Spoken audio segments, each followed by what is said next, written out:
My name is Thomas, and I've been working as an insurance investigator for over 10 years here in Phoenix, Arizona. During my career, I've investigated hundreds of strange cases, but there's one type of situation that always leaves me particularly unsettled. These are cases involving neighbors who, on the outside, seem like completely normal people, but who hide absolutely disturbing behaviors. The most frightening thing about these cases is that these people live literally next to the victims, separated only by a thin wall or a low fence. Today, I'm going to share 4 real cases that came to me, and I guarantee that after hearing these stories, you'll look at your own neighbors in a completely different way. The first case was reported to me by a woman named Kelly, 31 years old, who had moved to an apartment in Tempe about 6 months earlier. Kelly worked as an accountant at a mid-sized company and had a well-established routine. She left for work every morning at 7:30 and returned around 6 in the evening. In the first few months, she had no problems with any of the neighbors until she met Robert, who lived in the apartment next door.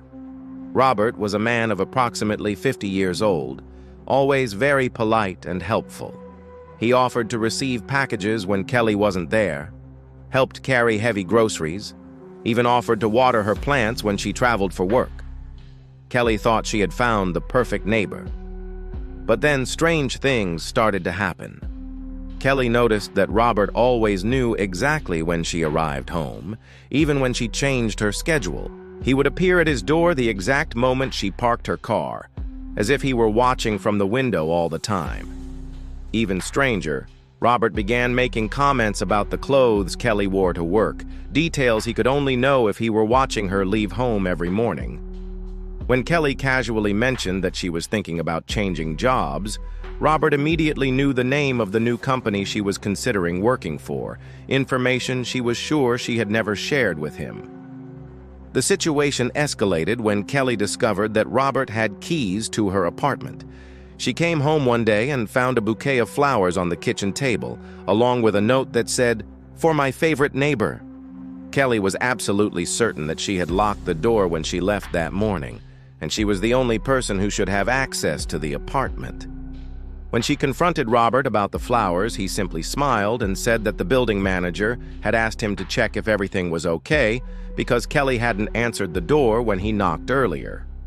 But Kelly had never missed any visit from the building manager, and when she called to confirm, she discovered that no one had tried to contact her that day.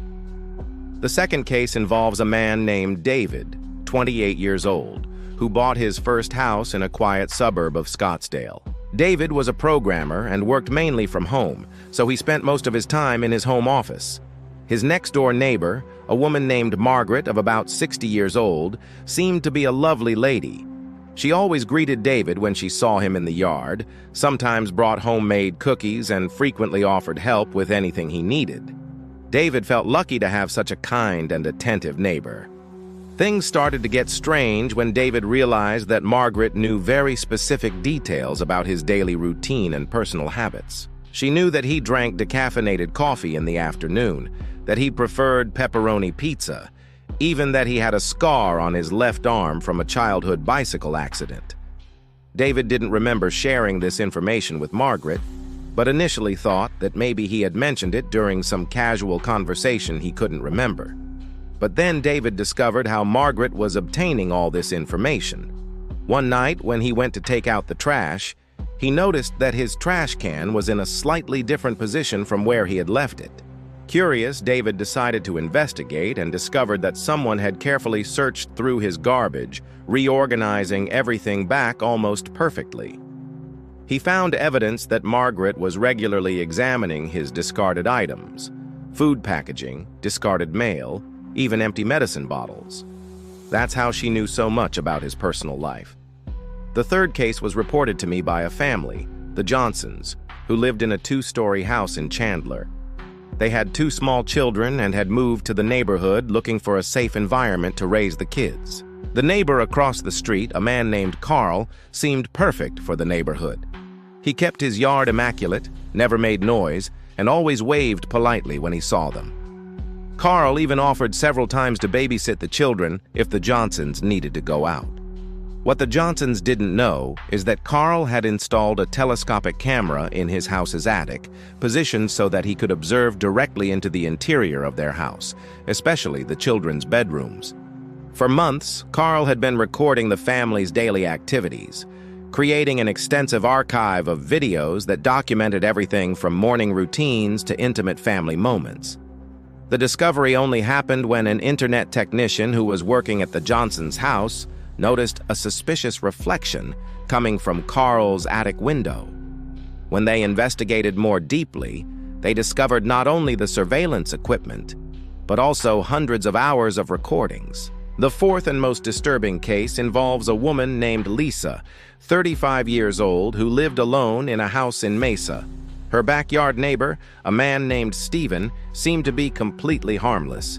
He was quiet, rarely seen outside his house, and never caused problems. Lisa barely knew him beyond occasional polite greetings over the fence. But Steven had developed a sick obsession with Lisa and had created an elaborate system to monitor every aspect of her life. Steven had dug a small tunnel that connected his house's basement to the space under Lisa's house. For more than a year, he had been infiltrating her house regularly when she wasn't there, installing small cameras and microphones in practically every room. He knew Lisa's routine better than she did, knew her most intimate fears through the phone conversations he recorded, and had even created a detailed diary of all her activities. Steven began using this information to appear in places where Lisa would be, creating apparently casual encounters that were actually carefully planned. The discovery of the tunnel only happened when Lisa noticed that the kitchen floor was slightly uneven and called a contractor to investigate. These 4 cases I've shared represent only a fraction of the disturbing reports involving dangerous neighbors that have crossed my desk over the years. What haunts me most about these situations is the physical proximity between predator and victim. These people live literally next to the victims, sharing walls, fences, even ventilation systems.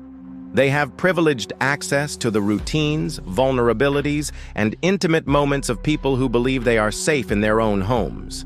The reality is that we never really know who our neighbors are. Behind polite smiles and kind gestures, there may be someone who is systematically invading our privacy and potentially planning something much worse. If you notice strange behaviors from neighbors, unexplained changes in the house, or if you feel like you're being watched, trust your instincts and don't be afraid to investigate or seek help. The cases you just heard really happened, and there are probably hundreds of similar situations that are never discovered or reported. If you've ever had a strange experience with neighbors, or if you know someone who has, share it in the comments below. Your accounts can help other people identify signs of dangerous behavior and potentially prevent traumatic situations. And if you want to continue hearing real cases like these, do yourselves a favor. Leave a like on this video to help the algorithm, subscribe to the channel by clicking the red button, and especially turn on the notification bell.